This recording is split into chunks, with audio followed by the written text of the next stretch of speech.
28 दिसंबर 1992 बेशोर New York.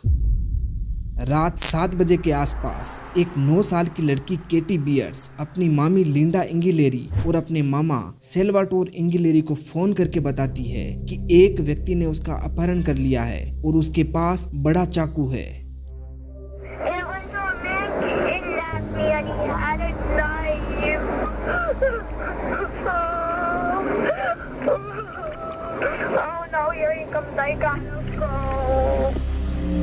आखिर ये अपहरण किसने किया होगा और उसके साथ क्या क्या हुआ होगा, जानने के लिए वीडियो लास्ट तक देखें। इतने बड़े ट्विस्ट देखकर आपका दिमाग घूम जाएगा।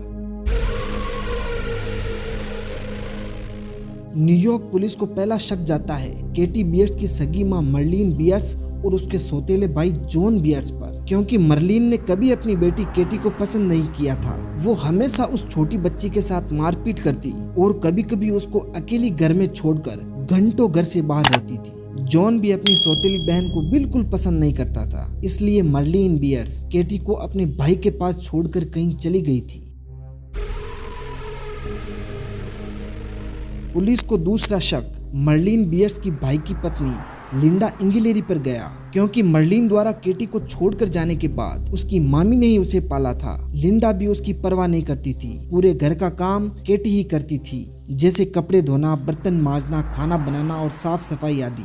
लिंडा कभी कभी केटी को मारा भी करती थी। लिंडा को ये बिल्कुल पसंद नहीं था कि वो अपने भाई के पति की बहन की बच्ची को अपने घर पर रखें।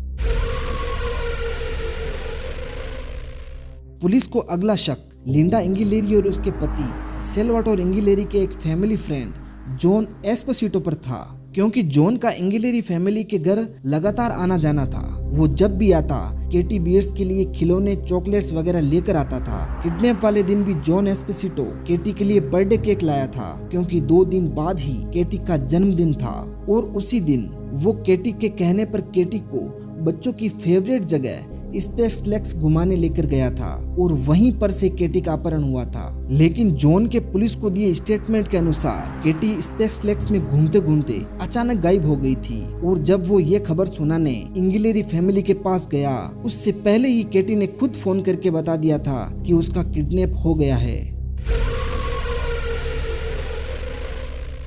पुलिस को सबसे ज्यादा शक केटी के मामा सेल्वाटोर इंगिलेरी पर था, क्योंकि जांच में पता चला था कि सेल्वाटोर का रवैया केटी के प्रति बहुत बुरा था। डांटने व मारने के अलावा वो उस 9 साल की बच्ची के साथ फिजिकल एब्यूज भी करता था, जिसके कारण केटी सेल्वाटोर से डरा करती थी और सेल्वाटोर ने बच्ची को मना कर रखा था कि उसके साथ जो भी होता है वो किसी से ना कहे। वो फ्रिक्वेंटली केटी के साथ सेक्सुअली असॉल्ट करता था, लेकिन कुछ दिन पहले ही केटी ने सेल्वाटोर को धमकी दी थी कि अगर उसने ये सब बंद नहीं किया तो वो सब कुछ अंकल जॉन एस्पोसिटो को बता देगी। वो 9 साल की लड़की केटी बियर्स 28 दिसंबर 1992 से 13 जनवरी 1993 यानी पूरे 17 दिन तक किडनैप रही। उसे एक छोटे से 6 बाई 7 फुट के अंधेरे व बदबूदार कमरे में रखा गया था, जहां उसके हाथों और पैरों को लोहे की जंजीरों से बांधा गया। किडनैप करने के बाद किडनैपर ने केटी को कहा कि वो अपने घर पर फोन करें और कहें कि एक चाकू वाले आदमी ने उसका किडनैप कर लिया है। उस कमरे में रोशनी का नामो निशान नहीं था। किडनैप होने के 5 दिन बाद किडनैपर उसके लिए खाना पानी लाया, लेकिन केटी ने खाना इस डर से नहीं खाया कि उसमें कहीं जहर ना हो। केटी पूरे 17 दिन उस छोटे कमरे में रही, वो भी भूखी और प्यासी। उसने वहां रहते गीली मिट्टी को निचोड़ निचोड़ कर पानी पिया।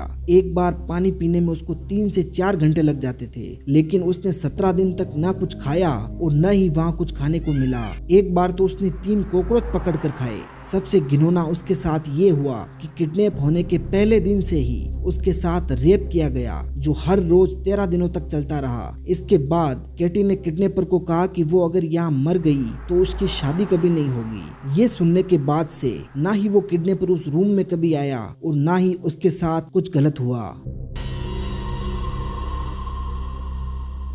13 जनवरी 1993 किडनैपर अपने वकील के पास जाता है और अपना गुनाह कबूल कर लेता है। फिर उसको पुलिस के पास ले जाया जाता है। पुलिस केटी के परिवार व अन्य सस्पेक्ट्स को बुलाती है। परिवार वाले हैरान थे कि किडनैपर और कोई नहीं बल्कि इंगिलेरी फैमिली का फैमिली फ्रेंड जॉन एस्पोसिटो था। जॉन बताता है कि उसने केटी का अपहरण जब किया तब वो उसे स्पेक्स लेक्स घुमाने लेके गया था और अभी वो लड़की उसके घर के नीचे बने तहखाने में है। वो बताता है कि 5 दिन से वो उस तहखाने में बने कमरे में नहीं गया, शायद वो लड़की अब तक मर गई होगी।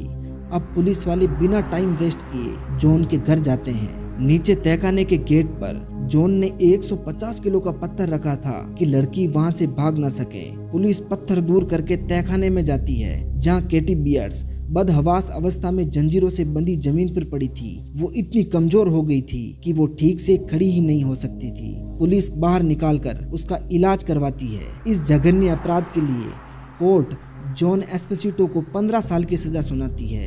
दूसरी तरफ केटी को एक अच्छी फैमिली गोद ले लेती है। जब केटी 20 साल की हुई तो उसने अपनी आत्मकथा बरीड मेमोरीज लिखी, जिसमें उसने किडनैप होने का पूरा विवरण लिखा है। तो दोस्तों, आपको आज का वीडियो कैसा लगा कमेंट करके अपनी राय जरूर दें। वीडियो अच्छा लगा तो वीडियो को लाइक और चैनल को सब्सक्राइब जरूर करें। वीडियो को लास्ट तक देखने के लिए थैंक यू, धन्यवाद, शुक्रिया। जय हिंद।